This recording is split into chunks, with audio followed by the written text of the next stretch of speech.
Welcome in Madhyamik News Ray. In this YouTube video, we are going to read the story The Wolf and the Sheep. Let's start.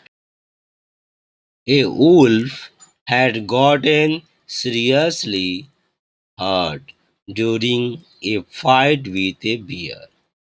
He was not able to move and so could not satisfy his thirst or hunger. One day, a sheep passed by his hiding place, and so the wolf decided to call out to him. Please, fetch me some water, said the wolf. That might give me some strength to get some solid food. Solid food? The sheep said.